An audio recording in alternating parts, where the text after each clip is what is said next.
My name is Lindsay from The Homey Life, and today I wanted to show you how to transplant plants. So I have several plants here, some strawberry spinach and a couple of gooseberries that I've been waiting for them to grow so that I can transplant. So I just want to share some tips with you on how to have the high success rate on transplanting your plants when you have a lot of seeds that have grown together. So let us get started with tip number one.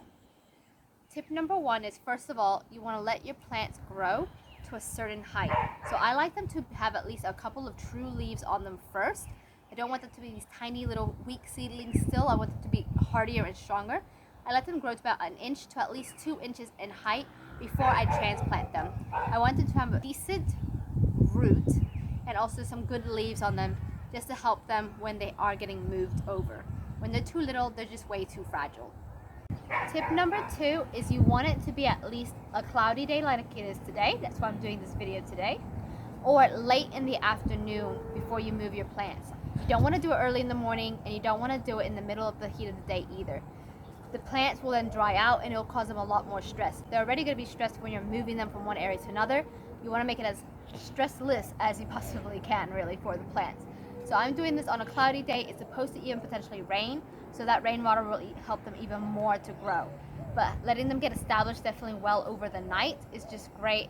Then they don't have to worry about that heat and that harshness until the next morning while they're getting established in the ground. All right, the next thing you want to do is, first I'm gonna leave this one here. I like this plant, it's nice and big, it's well established.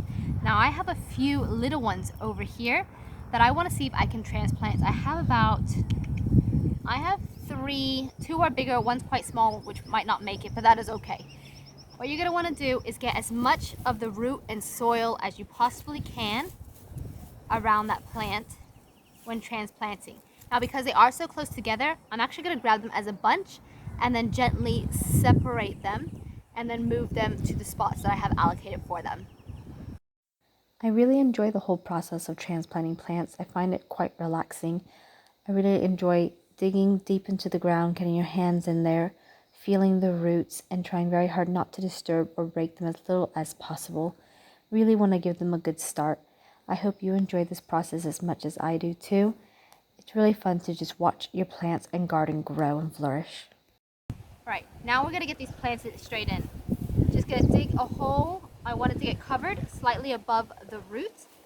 So we're going to dig a good sized hole. I'm going to put that straight in and cover up my plant. And I like to tap around it to make sure it's in there nice and well. So I'm going to do that with the other two of these that I had here as well.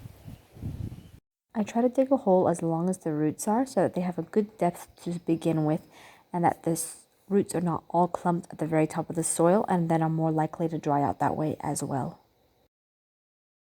The last thing you have to do now is just water your plants. Now you're going to want to give them a nice deep water, and I water all around as well to keep the soil nice and moist. And I do a gentle watering, so no pressure, nothing super hard, all around the soil. And now I will give them a good deep water like this 2 times a day for the next few days, just until they get really well established. You know they're well established because they will all of a sudden just start growing for you. By doing this, you should have a really high success rate with your plants. Let me know if you give this a go in the comments, and also let me know if there's any other tips that I have not mentioned yet here. Please like this video if you haven't already. It goes a long way to help my channel. Subscribe if you haven't already so you can see more upcoming videos, and have a lovely day. I'll see you guys again soon.